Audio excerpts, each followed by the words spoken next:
Merci beaucoup Christina, et je suis très honorée d'être avec vous aujourd'hui.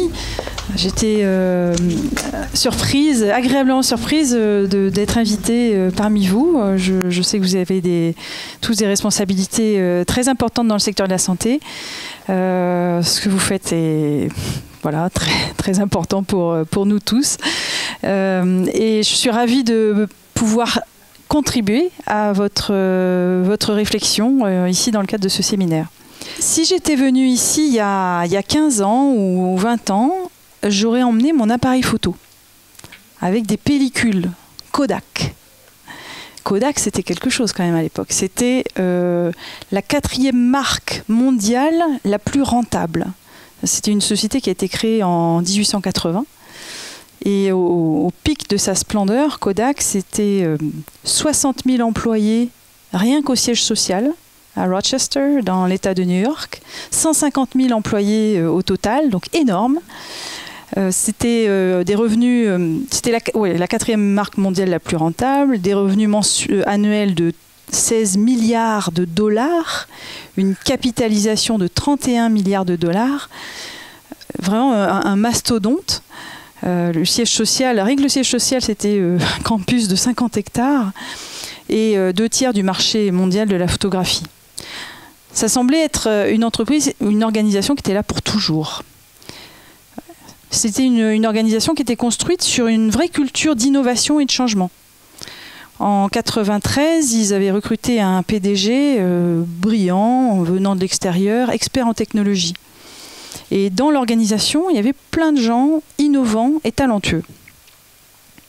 Et pourtant, ils ont raté le virage du numérique. Ils ont complètement raté ça.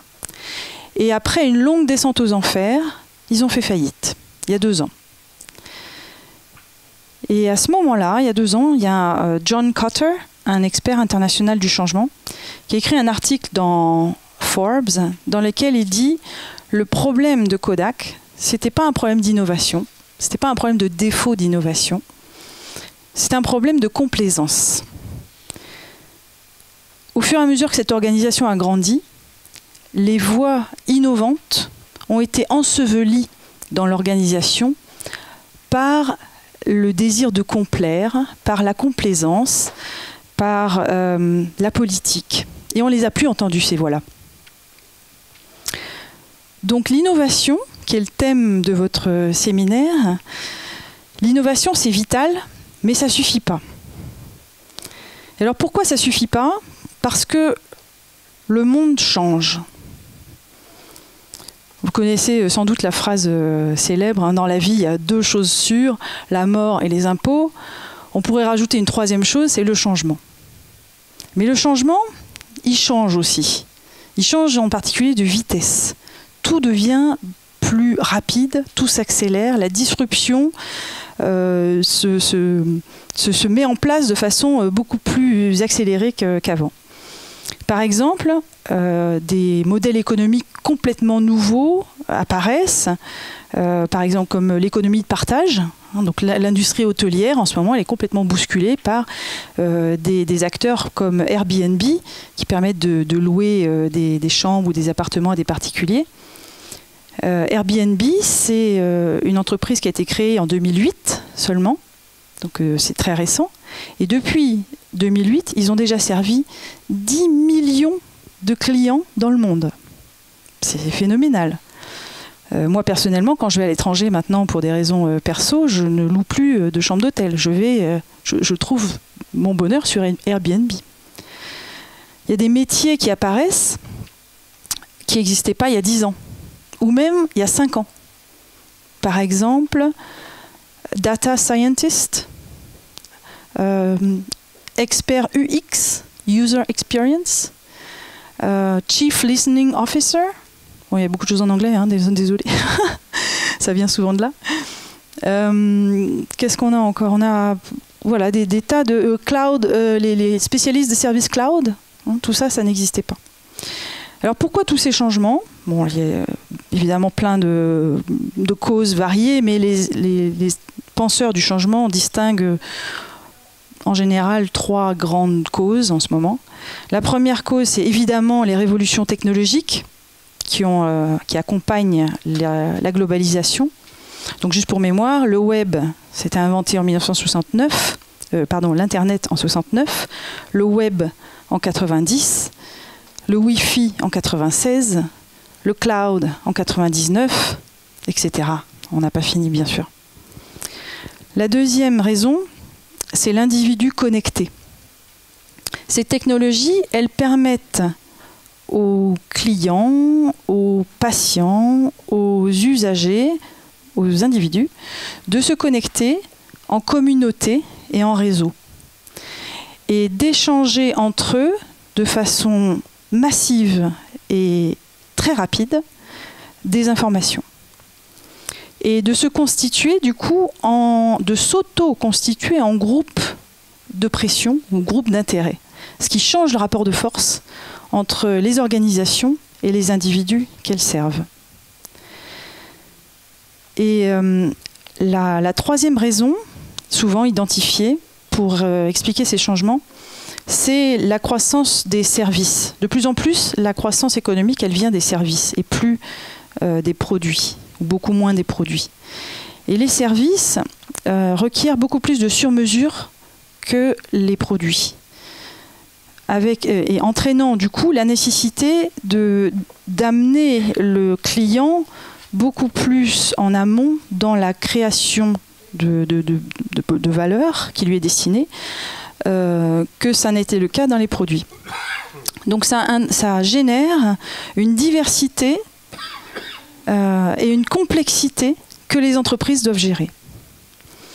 Donc tout ça, voilà, les entreprises, les organisations doivent faire avec tous ces changements. Mais c'est dur, c'est très très très difficile parce que les organisations, elles ne sont pas préparées, elles ne sont pas adaptées en fait pour faire ça. Et elles ne sont pas adaptées pour plusieurs raisons. D'abord parce qu'elles sont bâties sur un modèle de division des tâches. On a divisé les tâches en sous-groupes homogènes d'expertise, de façon à pouvoir assurer la réplicabilité des services offerts, des process, etc. Ce qui crée de la rigidité, c'est ce qu'on appelle l'entreprise divisée, ou l'organisation divisée. C'est l'organisation dans laquelle on travaille aujourd'hui. Et avec le but principal, un but fondamental que poursuivent les organisations, c'est la prédictibilité. Savoir prévoir à l'avance combien on va gagner, combien on va dépenser, combien de gens on va servir. Il faut que tout soit prédictible. Et par ailleurs, les entreprises ou les organisations, au fur et à mesure qu'elles grossissent, elles développent des angles morts, elles perdent le contact avec les individus, les champs qu'elles sont censées servir. Elles développent cette complaisance dont parlait Kotter dans le cas de Kodak. Et elles se développent sur l'évitement du risque. Elles deviennent risk avoiders. Mais alors les organisations, ce n'est pas que des structures ou des concepts, c'est aussi des gens. Et ces gens-là, comment est-ce qu'ils sont recrutés, comment est-ce qu'ils sont formés, développés ? Ben, ils sont recrutés et formés selon les bonnes vieilles méthodes. C'est-à-dire, ce qui a marché, marchera. Donc on évite le risque, là aussi, dans le recrutement des talents. On prend des experts qui vont pouvoir assurer les sous-groupes de tâches bien définis. Et on prend toujours les mêmes experts ou les mêmes champs d'expertise. On ne prend pas de risque en diversifiant ces profils. On développe ces personnes selon un modèle mental ancien qui perdure encore beaucoup, qui consiste à confondre l'assertivité et le leadership. Quand on est assertif, quand on peut être dominant dans une relation, on correspond au stéréotype du leader. Et donc on est promu dans l'organisation. Et on recherche aussi beaucoup les compétences analytiques plutôt que les compétences relationnelles. Et ces gens-là, comment est-ce qu'ils travaillent dans les organisations ? Ils travaillent, alors c'est peut-être pas le cas chez vous, mais peut-être que si quand même. Ils travaillent en silo, ils travaillent en utilisant les emails, hein, donc on envoie une information d'un point à un autre, ou éventuellement d'un point vers multipoints, mais toutes les gens qui ne sont pas en destinataire ne sont pas informés, ne partagent pas cette information. On travaille en présentiel, hein, il faut être là, il faut montrer qu'on est là pour travailler, il faut être dans des réunions, il faut se déplacer physiquement, il faut être là tard pour montrer qu'on travaille beaucoup. Et on travaille avec une place définie dans la cascade d'informations, qui est donc comme une cascade, forcément du haut vers le bas. Et dans une culture, le plus souvent, de commandement et contrôle, command and control. Une culture marquée par beaucoup de politique, avec des rituels de pouvoir, comme les entretiens annuels par exemple. Alors, tout ceci, c'est pas, je dirais, c'est pas juste le mauvais côté dont il faudrait s'accommoder.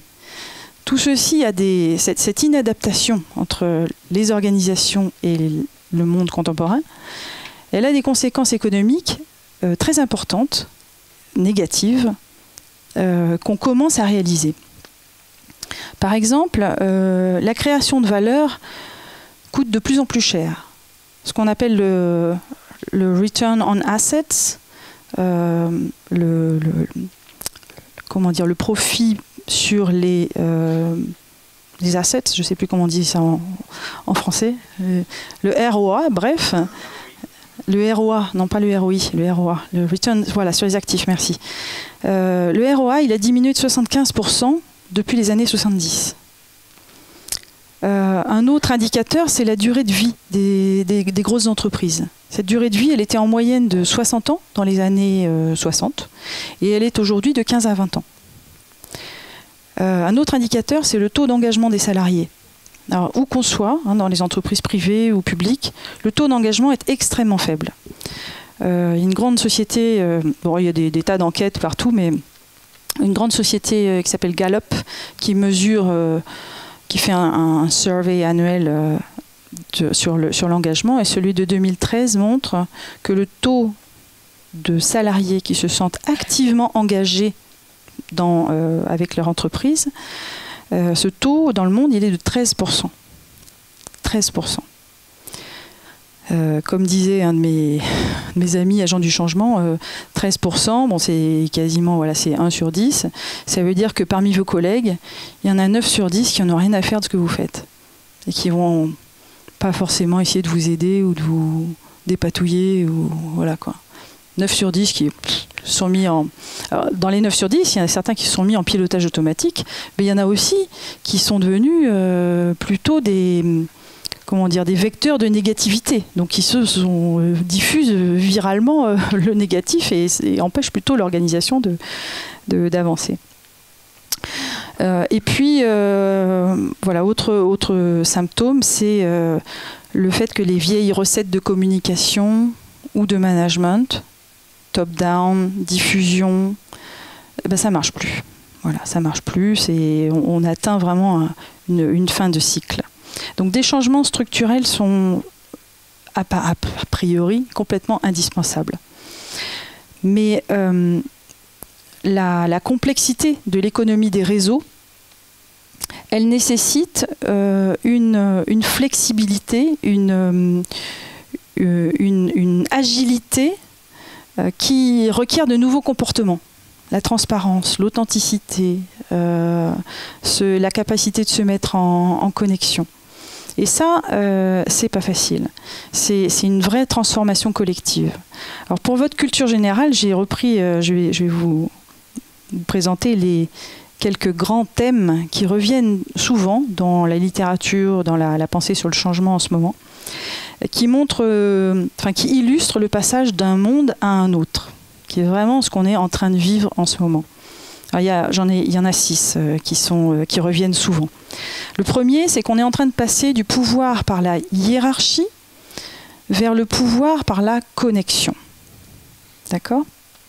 Donc c'est pas parce que, de plus en plus, c'est pas parce qu'on a une place haute dans la hiérarchie d'une organisation qu'on a le plus de pouvoir, c'est parce qu'on est en mesure, par ses compétences relationnelles, par sa maîtrise des réseaux sociaux, par voilà, son appétence pour ce domaine-là, à se mettre en connexion avec un nombre important de gens ou avec les gens qu'il faut, les bons spécialistes. Il y a une, je ne sais pas si vous connaissez, il y a une application qui s'appelle Klout, K-A-L-O-U-T. Klout, c'est une application qui mesure votre degré d'influence sur les réseaux sociaux. Par des algorithmes, vous connectez toutes vos différentes applications sociales et ça vous donne un score. Un score sur 100. En général, les plus influents qui sont par exemple le Herald Tribune ou les grands magazines mondiaux, ils sont à 90 ou un truc, c'est impossible d'atteindre les 100.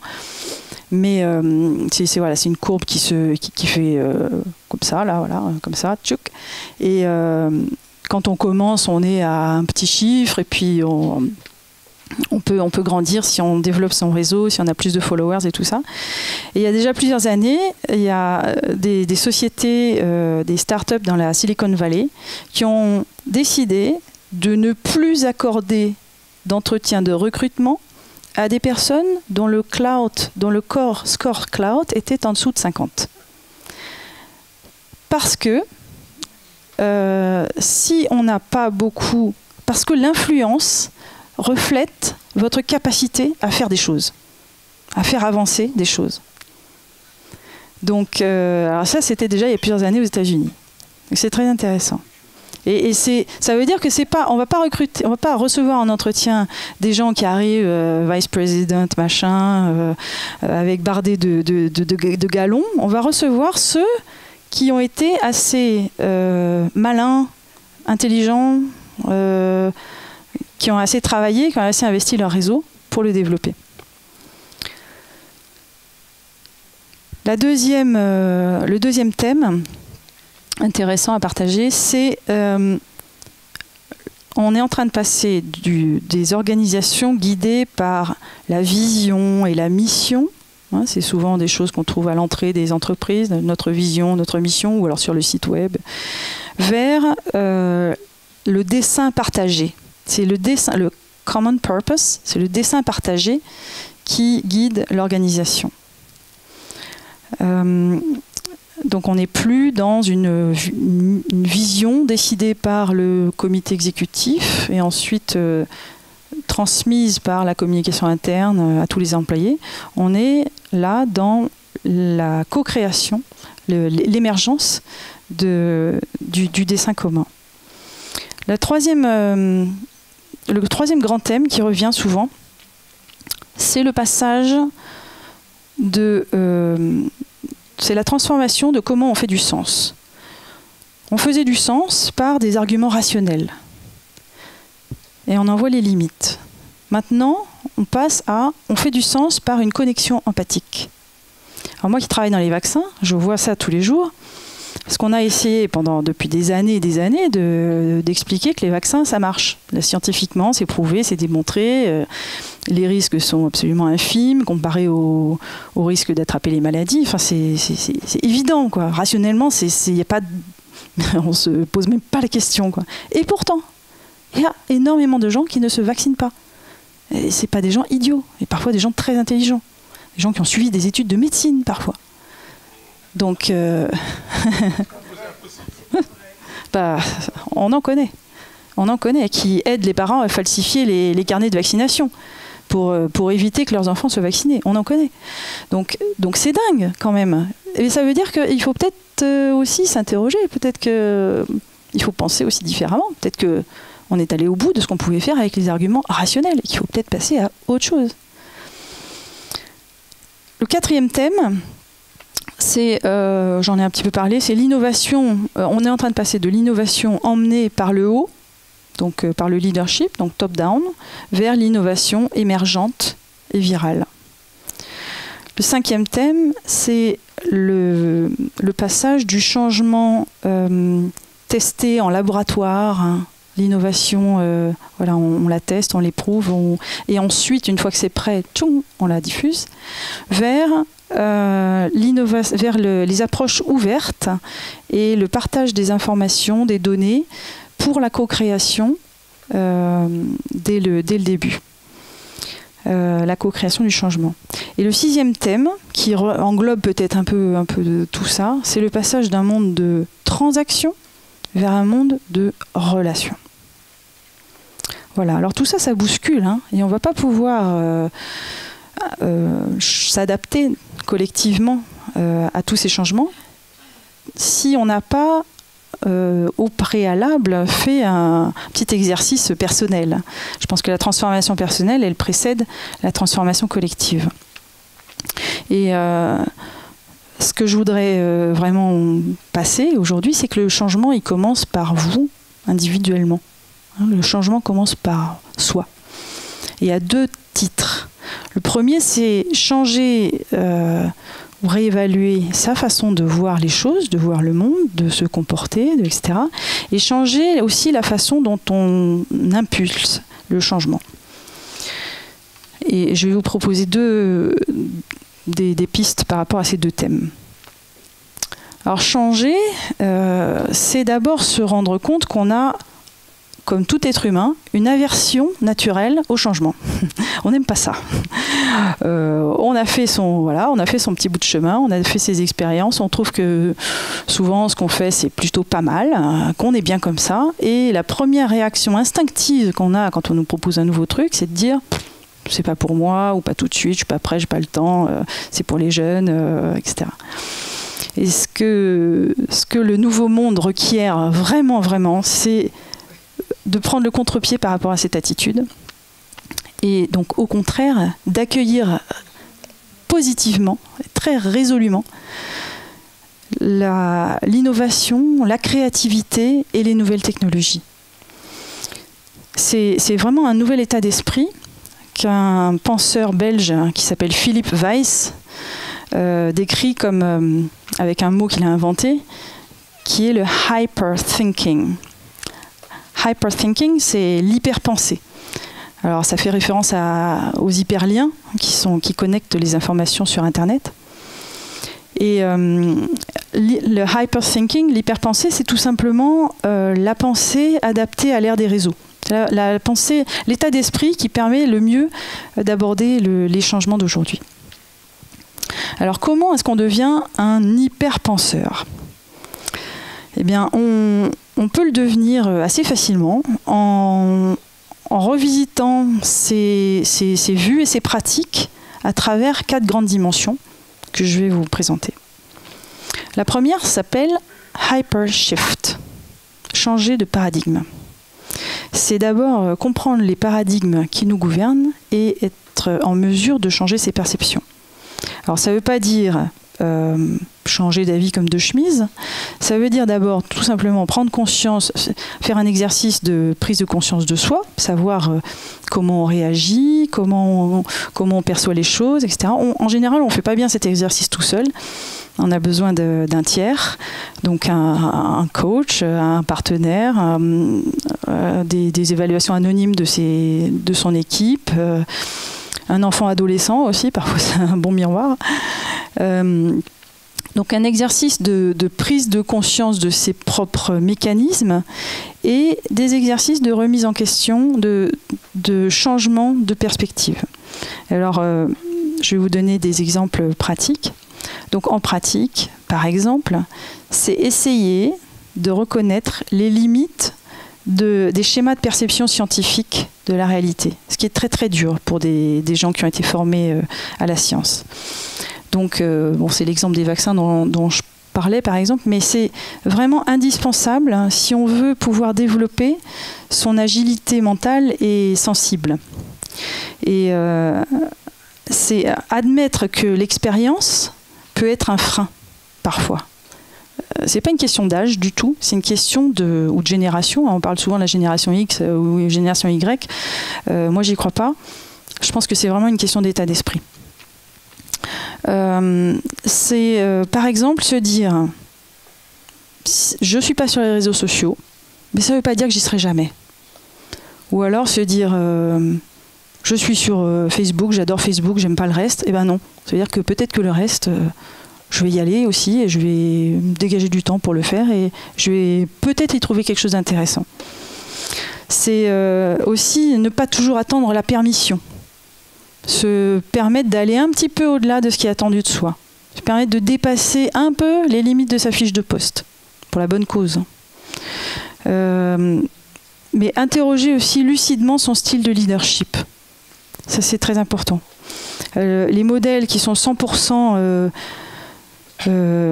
égaux, contrôle, le type mâle dominant, ça c'est complètement dépassé. C'est has-been, c'est à jeter aux oubliettes du management. Voilà, donc ça c'est Hypershift, c'est pouvoir changer de lunettes en fait, s'entraîner à changer de perspective. La deuxième dimension, après Hypershift, c'est Hyper-Learn, hyper apprendre, apprendre au carré. Et ça, c'est quelque chose qui est à faire en continu pour développer ses facultés mentales. Et alors, le système éducatif, en particulier en France, ne nous a pas du tout entraînés à faire ça. Hein, en France, on est éduqué vraiment dans le mode command and control. Hein, on est censé rester assis, passif, être tranquille et absorber les informations. Assez différent de ce qui se fait dans les pays anglo-saxons.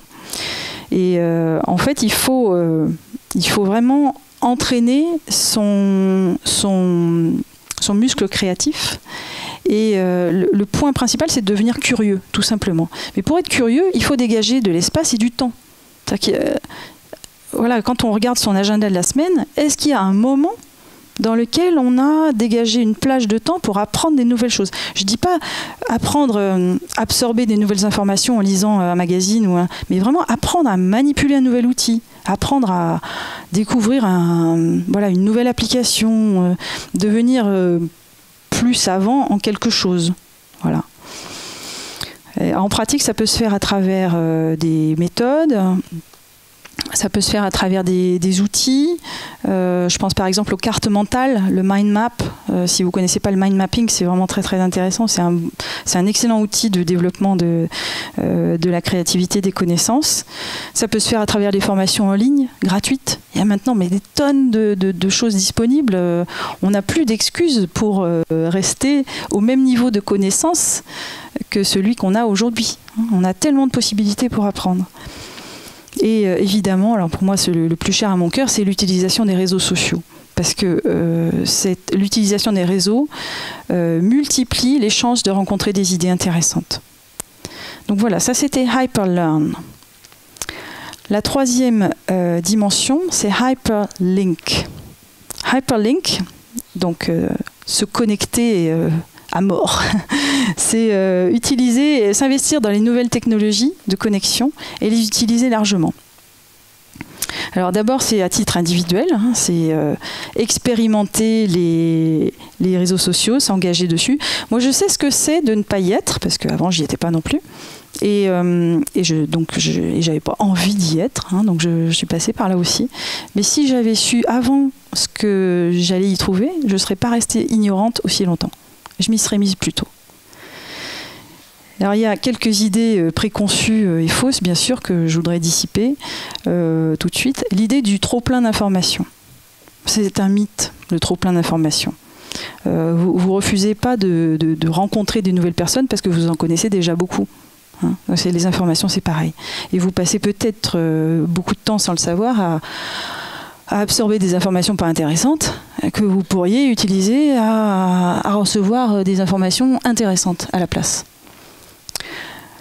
Le deuxième mythe, c'est la dépendance. Alors, c'est pas une drogue. Hein. Là, on est dépendant. Par exemple, on est dépendant à l'eau courante. On n'est pas drogué à l'eau courante. Donc, c'est la même chose. C'est très intéressant, mais on peut couper le bouton quand on veut. Le mythe aussi, je suis nul en informatique. Alors ça, c'est une fausse excuse vraiment très pratique. Toutes ces nouvelles applications sont très simples. Il suffit juste de s'y mettre, et d'accepter de patauger pendant un quart d'heure. Voilà, puis après, c'est fait. Et puis si on le fait avec des gens qui s'y connaissent, on patauge 5 minutes, ça suffit. C'est très rapide. Et puis, encore une fois, c'est pas une question de génération. La personne la plus âgée que je suis, donc je suis la followers sur Facebook, cette personne-là, la plus âgée, elle a 83 ans. Et c'était un monsieur qui était sur Facebook bien avant moi et qui sait certainement bien mieux se servir de l'outil que moi. Donc la question de génération, je suis trop vieux pour, ça c'est enfantin de dire ça en fait. Et au-delà de sa pratique personnelle, je pense qu'il faut aussi s'interroger sur les possibilités qu'ouvrent ces nouveaux outils de connexion, de partage, de collecte de données dans sa pratique professionnelle. On n'a plus d'excuses maintenant pour ignorer tout ce pan de technologie. Parce que ça peut, vous pouvez trouver des usages vraiment très intéressants pour servir la cause dont vous vous occupez professionnellement. La quatrième dimension de l'hyperpensée, c'est hyperact. Hyperact, ça veut dire vraiment passer à l'action. Parce qu'on ne peut pas se contenter juste de manipuler des concepts. Si vous savez des trucs, mais que vous n'en faites rien, on ne changera pas le monde. Hein. Et ça, c'est quelque chose que souvent les communicants ne comprennent pas. Certains ont l'impression, beaucoup encore ont l'impression que verbaliser quelque chose, c'est le faire arriver. Mais non. J'ai un exemple très concret, hein, mais vous en avez certainement d'autres. L'égalité homme-femme dans l'entreprise.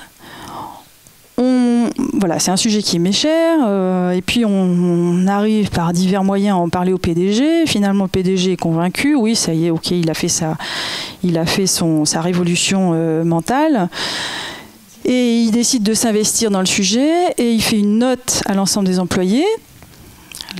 L'égalité homme-femme, c'est très important. Non, je compte sur vous.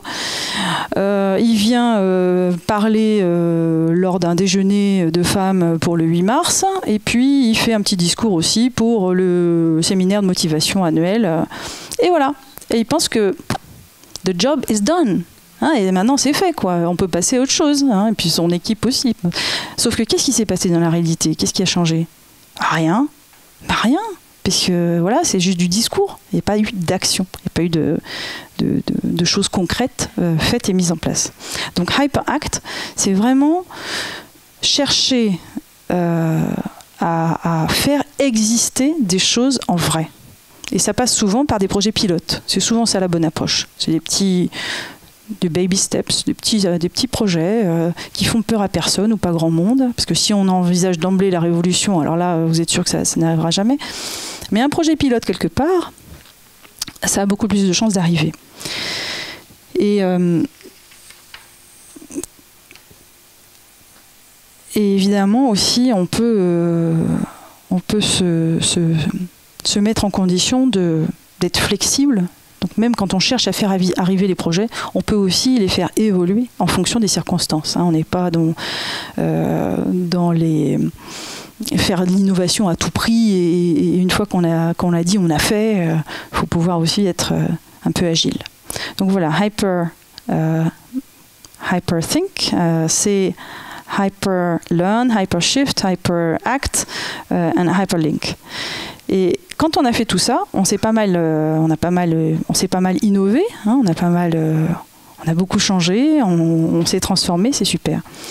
Mais ensuite, quel impact ça peut avoir sur le changement autour de soi? Ça a un impact si on est capable de transférer cette force de changement vers les autres. Et c'est pas facile à faire, et ça se fait pas sur commande. Hein, on peut pas dire vous allez changer, vous allez innover, ça marche pas. Donc vous pouvez faire deux choses. Vous pouvez donner envie de changer, et vous pouvez être un agent du changement efficace. Par vos qualités spécifiques, vous pouvez donner plus de chances au changement d'arriver par vous. Alors j'ai alors, donner envie, bon déjà c'est très simple, hein, c'est instaurer un climat de confiance, de résilience de l'organisation par rapport aux échecs. Hein, si on sait qu'on va se faire couper la tête en cas d'échec, on n'aura pas tellement envie d'innover. C'est simplifier les procédures, c'est aligner, être en mesure de garantir qu'il n'y aura pas de messages contradictoires envoyés aux innovateurs, etc. C'est pas très compliqué. C'est pas très compliqué, mais il faut vouloir le faire. Mais par contre, pour être un agent du changement efficace, il faut adopter une certaine palette de compétences. C'est-à-dire qu'il ne faut pas être un agent du changement trop mou, ni trop dur, hein, parce que sinon on n'arrivera pas à pousser les idées d'innovation. Il ne faut pas être un petit bras dans l'innovation, mais il ne faut pas être non plus un martyr du changement. Hein, se faire crucifier sur l'autel du changement, ça ne sert à rien non plus. Et alors j'ai une bonne amie qui s'appelle Helen Bevan, qui est responsable des projets responsable de la transformation au NHS, hein, l'institution de santé anglaise. Elle a fait un truc vraiment formidable ces derniers temps. Elle a lancé le NHS Change Day. Ça fait déjà plusieurs années, pas très longtemps que ça existe. Et le NHS Change Day vise à rendre le plus d'acteurs possible au sein du NHS moteur du changement. Et elle a fait ça par diverses actions, et notamment le pledge. Lors du Change Day, les personnes sont encouragées, donc tout le monde, hein, les infirmières, les médecins, les patients, n'importe qui, sont encouragés à faire des pledges, donc à prendre des engagements, disant je m'engage à faire même un petit truc, mais pour la santé, pour améliorer la santé des patients. Et c'est devenu un truc de plus en plus gros, de plus en plus visible. Cette année, le NHS Change Day, c'était en ce moment, ça vient de se terminer, elle a recueilli 500 000 pledges. C'est-à-dire qu'il y a eu 500 000 intentions de changer. Et elle a notamment, en plus de ça, enfin pour accompagner tout ça, elle a mis en place un cours en ligne, gratuit, pour les agents du changement, qui s'appelait les Health and Care Radicals, donc les radicaux de la santé. Voilà, il y a les gens qui veulent radicalement améliorer la santé. Et ce cours en ligne, il était gratuit, il était ouvert à tous, qu'on soit ou non du NHS, qu'on soit ou non dans la santé, mais on pouvait s'intéresser aussi à ce cours par le simple fait qu'on travaillait sur les mécanismes du changement. C'était organisé par webconférence, super bien, vraiment pile à l'heure, ça terminait à l'heure aussi. C'était sur 5 sessions organisées sur 5 vendredis de suite, avec des relais sur Twitter, sur Facebook, les diapositives mises en ligne en temps réel sur SlideShare, ouvertes à tous. Bref, c'était fantastique. Et il y avait donc ces sessions étaient organisées sur le thème du changement et comment être un agent du changement efficace, comment se connecter avec les autres, comment surmonter les résistances, etc. Vraiment, vraiment super. Et elle a une des sessions était consacrée à justement les qualités des agents du changement efficace, ce qu'elle appelle les boat rockers. To rock the boat, donc secouer un peu le bateau, mais sans tomber à l'eau. Hein. Donc comment est-ce qu'on fait pour changer en étant efficace? Les qualités des boat rockers, elles comprennent notamment un sens de ce qu'elle appelle le self-efficacy, c'est-à-dire avoir le sentiment qu'on est en mesure d'apporter du changement. C'est pas le sentiment de pouvoir tout faire ou tout dominer, c'est le sentiment que je peux faire quelque chose, je peux faire une petite différence, petite ou grosse. Les agents du changement efficace, ils sont capables d'unir leurs forces avec les autres aussi, ils ne font pas tout seuls. Ils sont capables de gagner des petites victoires qui renforcent leur sentiment, leur confiance et leur sentiment de self-efficacy. Et ils considèrent plus que les autres que les obstacles sont non pas des freins, mais des défis à surmonter. Alors, voilà, bon, qui suis-je pour vous parler de tout ça? C'est peut-être le moment de vous dire en quelques mots mon parcours. Moi, j'ai une formation généraliste. J'ai travaillé à l'étranger dans des secteurs très différents, surtout dans le commercial, à l'international. Et il y a 13 ans, je suis arrivée dans le secteur de la santé chez Sanofi Pasteur. J'ai été tout de suite frappée par cette culture assez monolithique, scientifique, masculine, voilà, qui était pas très marrante quand même, hein, assez comment dire, très intense au niveau des valeurs humaines, mais très pauvre en termes de diversité, je trouvais. Et surtout, pas, à mon avis, pas du tout adapté à la diversité des consommateurs, des enjeux, et voilà, la diversité même des salariés, etc. Mais bon, j'ai fait mon petit bonhomme de chemin là-dedans, jusqu'à un moment où ce caractère monolithique m'a étouffée. Et je me suis dit, non, c'est plus possible, je peux plus, je pourrais plus jamais progresser dans cette boîte, puisque j'atteins le plafond de verre, hein, que beaucoup atteignent, pas seulement des femmes, mais les hommes qui sont aussi pas dans les standards en vigueur de leadership. Et du coup, j'ai envoyé une lettre au PDG, disant, voilà, un mail, je dis, cher monsieur, si je peux me permettre, on pourrait peut-être penser un peu à voilà, faire un peu plus de diversité au sein des équipes de direction, parce que les études montrent que c'est bien pour le business, etc. J'ai pas eu de réponse. C'est pas surprenant. Mais par contre, ce mail, je l'ai envoyé à 3 personnes dans l'organisation, juste comme ça, pour dire, bon, au moins j'ai dit ce que j'avais à dire, quoi. Et en fait, ce mail, il est devenu viral. Il a été transmis, retransmis, etc. Et il y a eu un impact énorme. Du coup, on s'est retrouvés à quelques-uns. On s'est dit, qu'est-ce qu'on fait ? Là, il y a quelque chose. Là, il y a des gens qui veulent... il y a un potentiel d'énergie et d'engagement pour le changement. On ne peut pas rester sans rien faire. Donc, on s'est dit, on n'a qu'à lancer un groupe positif pour apporter des idées. Donc, vous voyez, là, on est dans l'idée d'émergence. Hein, on est dans l'idée de collecter quelque chose de la base et de co-créer ensemble des solutions. Parce qu'on s'est dit, c'est pas que l'entreprise ne veut pas le faire, c'est qu'ils n'y ont pas pensé, personne ne leur a apporté des idées. On va le faire. Donc on a décidé de partager les informations de façon rapide, instantanée, moderne, hein, en utilisant un réseau social interne et pas les emails. Donc en travaillant en mode collaboratif. Très rapide et en intégrant, en ne nous limitant pas à la sphère digitale, mais en organisant aussi des réunions, des discussions, etc., des petits événements rigolos et tout. Et très rapidement, avec ça, ce groupe est devenu la plus grosse communauté interne de tout Sanofi. Ça a débordé Sanofi Pasteur, c'est devenu vraiment très gros, au point que l'entreprise a fini par se dire, bon, ok, on va faire quelque chose, vous êtes quand même drôlement nombreux, et puis vous avez l'air quand même constructif, quoi. Vous n'êtes pas là à brûler des pneus devant le siège social.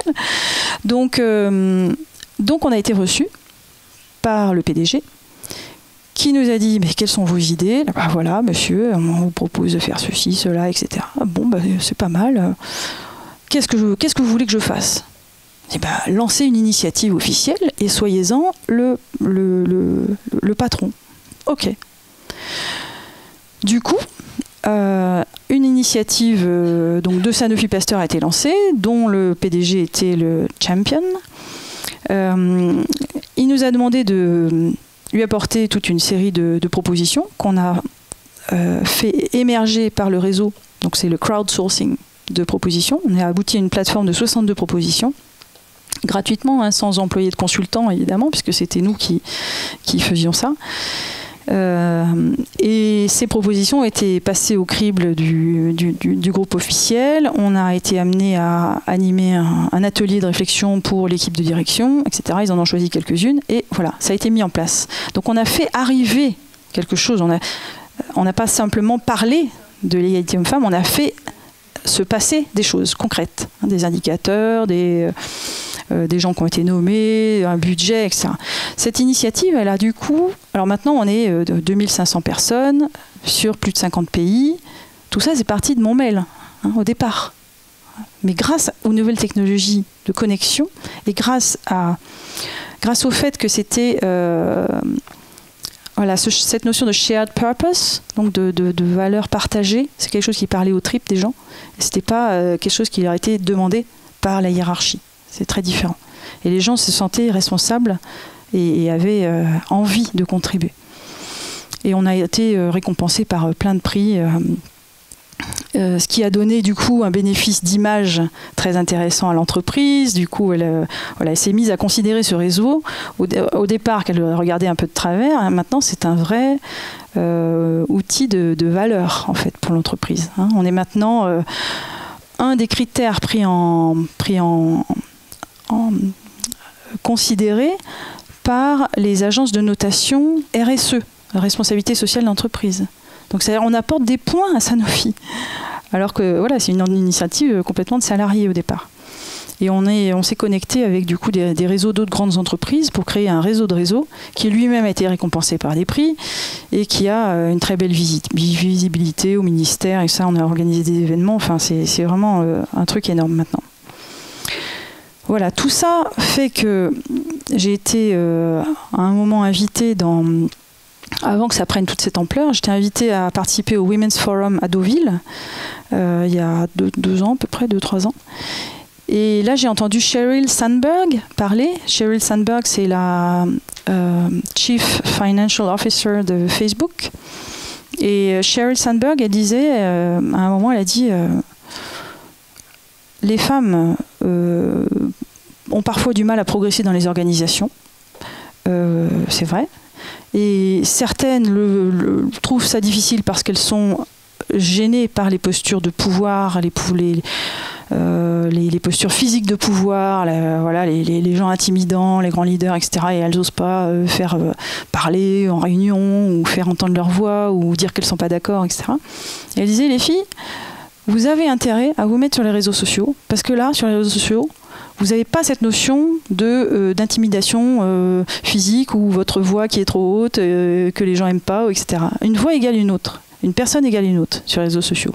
Donc vous n'avez pas d'excuses. Il faut y aller. Si vous voulez être égal aux hommes, vous avez cette possibilité-là. Ne la laissez pas échapper. Du coup, le lendemain, j'ai ouvert un compte Twitter. J'avais jamais été là-dessus, mais je me suis dit, c'est vrai, elle a raison en fait. Et je trouvais que Facebook, c'était un peu vain. Je m'y suis mise bien plus tard à Facebook, mais je m'y suis mise quand même. Et puis je trouve son intérêt. Et puis je me suis mise à d'autres choses. Et puis maintenant, je suis sur quasiment tout ce qui existe. Parce que j'ai trouvé une source phénoménale d'idées, de connexions. Et j'ai grandi en compétences en 2 ans, plus que tout ce que j'ai fait avant, plus qu'en 20 ans avant. Et du coup, je me suis connectée avec des gens qui... Je pensais que mon cas était un peu isolé, j'avais un petit peu de mal, mais j'ai trouvé des communautés vraiment fantastiques de corporate rebels, donc les rebelles en entreprise, qui veulent faire changer leurs entreprises de l'intérieur et les adapter au monde contemporain. La communauté des Change Agents Worldwide, donc des agents du changement, qui regroupe des gens en grande entreprise et aussi des consultants, des penseurs, etc. Ça, c'est phénoménal. Et donc, tout ça m'a appris, m'a développé. J'ai du coup fait plein de choses. Et bref, je suis comblée. Et je n'arrête plus d'avoir envie d'apprendre. Et ça, c'est fantastique. Et dans mon travail, j'ai aussi mis ça en pratique. Il y a à peu près... du coup 18 mois, 2 ans, voyant le succès du réseau pour l'égalité, j'ai proposé à l'entreprise qu'on me laisse appliquer la même chose pour une question de santé et de business. Et cette question de santé, c'est la lutte contre la dengue. Donc Sanofi Pasteur prépare un vaccin contre la dengue, une maladie qui touche beaucoup de gens dans les zones tropicales, Amérique latine, Asie essentiellement, contre laquelle il n'y a pour l'instant aucun vaccin ni aucun traitement. Et c'est une maladie qui est vraiment redoutée par les gens et par les gouvernements. Ça coûte très cher, c'est une cause d'engorgement du système de santé publique quand il y a des grosses épidémies. Et on sait déjà que quand notre vaccin arrivera sur le marché, il ne sera pas la solution miracle et qu'on aura toujours besoin que les gens adoptent les bons comportements de prévention. Donc se protéger des moustiques, enlèvent l'eau stagnante autour de leur maison, etc. Et c'est un effort de communauté, parce que si vous faites un effort et que vos voisins ils en font pas, ça sert à rien, les moustiques seront toujours là. Donc c'est un terrain particulièrement adapté à la mobilisation sociale. Et la mobilisation sociale, elle est notamment possible grâce au réseau. Et donc j'ai créé un post qui s'appelle Engagement et communauté pour la dengue. Et c'est un post qui comprend, qui touche aux communautés internes de Sanofi Pasteur, donc tous les gens qui travaillent chez nous sur la dengue, donc il y a à peu près 400 personnes, et aussi les communautés externes, c'est-à-dire tous les partenaires, les individus, les partenaires santé publique, tous les gens qui ont intérêt à lutter contre la dengue. Et j'ai proposé qu'on lance une initiative autour d'une cause commune, pas d'un produit. Pas du produit, ni même du vaccin. Parce que on n'engage personne autour d'un produit, c'est pas intéressant. Par contre, autour d'une cause commune, si, ça c'est intéressant. Et la cause commune, c'est luttons ensemble contre la dengue. Et essayons de trouver des solutions. Et donc c'est un projet qui est né il y a à peu près 1 an, qui s'appelle Break Dengue. Donc cassons la dengue, Break Dengue. Et vous pouvez trouver ça sur Internet très facilement. On a un site, il y a une plateforme digitale qui s'appelle breakdengue.org. Et c'est très nouveau pour l'industrie pharmaceutique de faire ça, dans le sens où c'est une initiative qui est faite en alliance avec d'autres partenaires, parce qu'on ne voulait pas être tout seul, parce que sinon tout seul on n'a pas la crédibilité pour le faire. Bon, ça c'est pas très original. C'est une initiative qui est centrée autour d'une cause et pas d'un produit. Donc ça c'est aussi pas très original tout seul, mais toutes les choses combinées font que c'est assez nouveau. C'est une initiative qui est cross-public, donc qui ne s'adresse pas seulement au grand public, mais aussi aux experts de la dengue, aux experts scientifiques, aux experts des politiques publiques en matière de santé. C'est une initiative qui est cross-média. Donc c'est pas seulement je vais lancer une page Facebook autour de ça. C'est au contraire ce hub digital qui est connecté à des tas de flux sociaux. Vous pouvez trouver Break Dengue sur Facebook, Twitter, sur Pinterest, vous trouvez Break Dengue très facilement, Flipboard, etc. Et c'est une initiative qui a pour but de co-créer. Donc de créer des solutions ensemble. Pas juste de faire ce qu'on appelle l'awareness, pas juste dire « Ouh là là, il y a de la dengue partout, attention, ayez peur, bonnes gens ». C'est pas ça. Le but, c'est de connecter les bonnes idées à travers le monde, d'une région à une autre, pour ensemble trouver des solutions. Et nous, en tant qu'industrie, on est partenaires dans ce dialogue et dans cette co-création de façon tout à fait transparente. Alors ça aussi c'est un gros changement parce que d'habitude l'industrie pharmaceutique ils adorent mettre en avant un groupe d'experts ou un board qu'on va appeler soi-disant indépendant, on va le financer et puis on va prétendre qu'on n'influe pas la stratégie ou ce qu'il en sort. En fait, là, c'est complètement différent. C'est vraiment adapté à l'ère des réseaux. On est transparent, on est authentique, on est là parce qu'on a des tas de choses intéressantes à partager avec la communauté. On est assis sur 20 ans de recherche. Donc 20 ans de recherche, on en connaît des choses sur la dengue. Donc ça peut être intéressant pour le public. Donc voilà, c'est une initiative qui du coup, par sa nouveauté et par son adaptation aux besoins du public, elle marche très très bien. En 6 mois, la page Facebook a atteint 200 000 followers. 200 000 en 6 mois, c'est complètement... ça s'est jamais vu quoi, sur une initiative de ce type ayant trait à la santé, c'est vraiment extrêmement rare. Et on a eu le plaisir là d'avoir la bonne nouvelle là, il y a quelques jours. On est maintenant finaliste dans les Shorty Awards, qui sont les Oscars des réseaux sociaux, dans la catégorie meilleure utilisation des réseaux sociaux pour la santé. Donc voilà, une approche nouvelle, typiquement hyperthinking, qui, j'espère, va pouvoir contribuer à améliorer la santé publique. Alors, c'est la fin de mon speech, mais en conclusion, ce que je voudrais dire, d'abord, je voudrais peut-être vous rappeler cette phrase que vous connaissez sans doute parce qu'on la cite souvent, c'est la phrase de Gandhi. « Soyez le changement que vous voulez être ». C'est vraiment très important, ça commence par vous. Et donc être une pièce du changement, c'est essentiel, mais tout seul, on n'arrivera pas, on a du mal à avoir un impact aussi grand que celui qu'on voudrait avoir peut-être. Donc la clé, c'est la connexion. C'est se mettre en capacité de se connecter aux autres. Et c'est pourquoi une des qualités essentielles aujourd'hui, c'est les qualités relationnelles, c'est les compétences relationnelles. Et donc l'empathie. On est en train de passer du jeu au nous. Et le nouveau monde, celui de la création collective, il est entre vos mains, en fait. Et c'est à nous de le co-construire ensemble. Voilà, merci.